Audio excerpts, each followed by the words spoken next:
They built him to break him and he refused. The night WWE couldn't stop what was coming. WWE thought they could slow this down. They thought they could dilute it, delay it, detour it, and ultimately destroy it. They were wrong, dead wrong. And SummerSlam 2026 is the receipts. Cody Rhodes is the undisputed WWE champion. Let that sit in your chest for a second. Not just in your brain, in your chest. Because if you've been watching this man since the warehouse shows, since the empty arenas, since the moment he walked through that WrestleMania crowd with fireworks raining down and an entire industry holding its breath, you know this isn't just a title win. This is a reckoning. This is what happens when a story is too real to be fiction anymore. But before we go any further, drop in the comments right now, where were you when Cody's music hit and that countdown clock reached 0 at SummerSlam? Were you in the arena? Were you screaming at your TV? Were you in a bar full of strangers who suddenly became your brothers and sisters for 3 seconds? Because those 3 seconds, 1, 2, 3, those weren't just a pinfall count. That was years of patience being rewarded all at once. Let me take you back, not to SummerSlam night. Further, Cody Rhodes is standing in a WWE office being told politely, professionally, and absolutely ruthlessly that they don't see a future for him at the top. No main event, no title run, no story worth telling. Pack your bags. Thanks for the memories. Don't let the door hit you. Most men break there. Most men swallow it, sign the next developmental deal, and spend the rest of their career being grateful for the scraps. Cody Rhodes did not break. Cody Rhodes left. And what he did next is the reason SummerSlam 2026 hit different than any title change in the last decade. He built an empire in exile. Ring of Honor, New Japan, AEW. He didn't just survive outside WWE, he thrived. He became the standard. He became the measuring stick. He became the proof that Vince McMahon or whoever was holding the pen was wrong about him. Catastrophically, embarrassingly, historically wrong.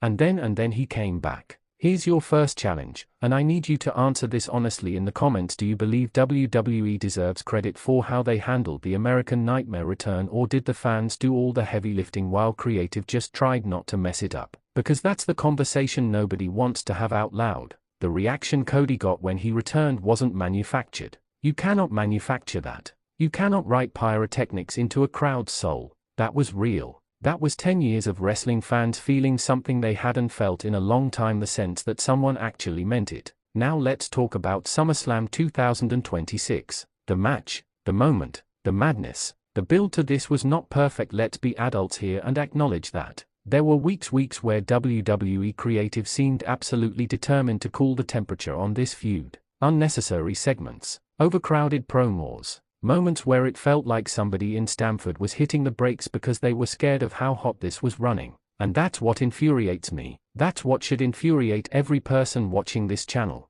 WWE had a rocket ship and kept trying to put speed bumps in front of it. Why? Because control is more important to them than greatness. Because a passionate, organically over babyface is more threatening to their creative process than a cold, manufactured one. A truly over talent makes the bookers look like they are following the crowd instead of leading it, and some people in that company cannot stand that feeling. But here's what happened at SummerSlam. The story was bigger than the booking. The moment was bigger than the mismanagement. And when Cody Rhodes stood in that ring with the championship belt raised above his head, the building didn't just cheer. It exhaled. 60,000 people letting out a breath they'd been holding since WrestleMania 40. Second question, and this one is going to divide the comment section in half. Was the SummerSlam 2026 match between Cody Rhodes and his opponent the best match of the year so far, or is there something from Clash at the Castle, Backlash, or even a New Japan show that tops it? I need your ranked list. Drop it below. Let's actually have this debate, because I have opinions and I know you do too.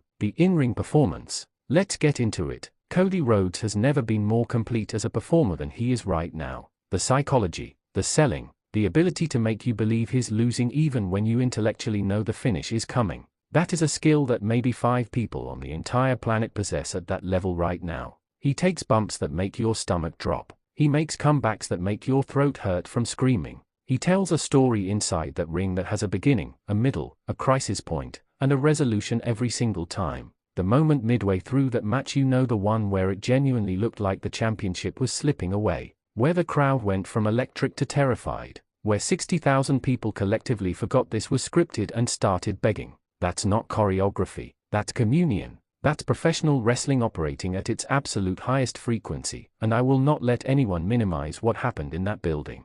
Third question: be honest, was there a moment during that match where you genuinely doubted the finish? Where for just a second your brain went cold and you thought no, they wouldn't, they couldn't? Drop that moment in the comments, because I want to know if I was the only one who stopped breathing for 15 seconds. Now I have to talk about what this championship means going forward, because a title win without context is just a prop change. What makes this mean something is the landscape it creates. Cody Rhodes as champion resets the entire hierarchy of WWE's main event scene, and that should be terrifying for every other superstar on that roster. Not because Cody is unbeatable, but because Cody as champion demands a response worthy of him. The challengers lined up have to come correct. No shortcuts, no cheap heat, no manufactured rivalries built on coincidental run-ins. The bar has been raised and now everyone else has to either clear it or expose themselves. Question 4, and this is the one I'm most excited to read: who is the one superstar on the current WWE roster, and I mean anyone, from any brand, who you believe is ready to have the match of their career against Cody Rhodes for that championship?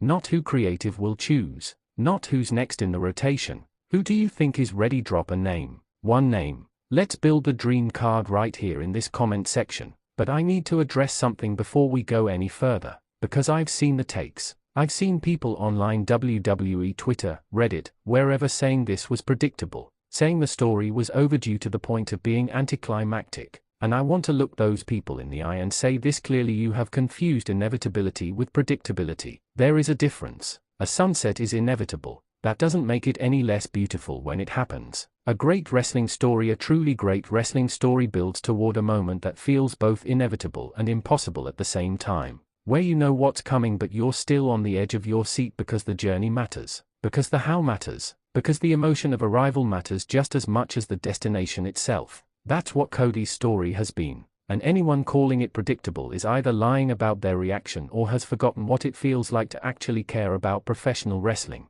Fifth question: is Cody Rhodes the most important babyface in professional wrestling in the last 10 years? Yes or no? And give me your reasoning, because I'll read every single comment on this one. Every single one. Let's talk legacy for a moment, because SummerSlam 2026 didn't just change Cody's career. It potentially changed how WWE tells stories for the next decade if they are paying attention, if the people with the creative authority are watching what just happened and taking notes. The lesson of Cody Rhodes is devastatingly simple: trust the audience. The fans told you who they wanted. They told you with their voices, their signs, their tears, their social media, their merchandise purchases. They told you for 2 years without ambiguity, and when WWE finally got out of its own way and let the story breathe, look what happened. Look at the numbers, look at the reaction, look at the clips that are going viral, not because a marketing team pushed them but because they are genuinely moving people. That's the product you could have every week if creative chose connection over control.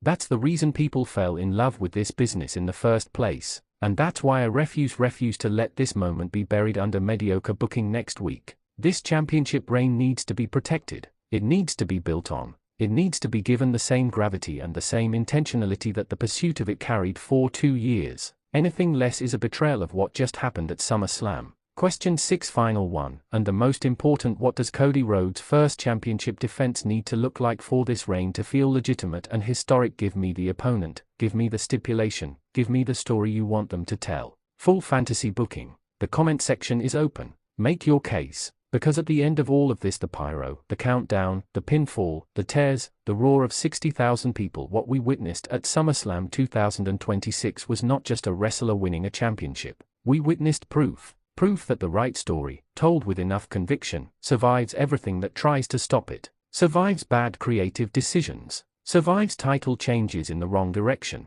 survives the machine's instinct to reset and redirect, survives 2 years of fans screaming into the void and wondering if anyone was listening. Cody Rhodes finished his story. Now the question is whether WWE is brave enough to start a new one worthy of what just came before. If this video made you feel something like it, right now, not later, now, the algorithm buries passion and rewards habit, so break the habit, smash that like button like it owes you money. Share this with every wrestling fan in your life who needs to hear someone talk about this sport the way it deserves to be talked about. Not with corporate language, not with PR spin, with fire. Subscribe if you want a channel that will never gaslight you, never sugarcoat bad booking, and never stop believing that professional wrestling at its absolute best is the greatest storytelling medium on the planet. And drop your comments below. All 6 questions are waiting for you. I will be in that comment section reading every single response. Let's build something here. Let's be the loudest, smartest, most passionate wrestling community on this platform.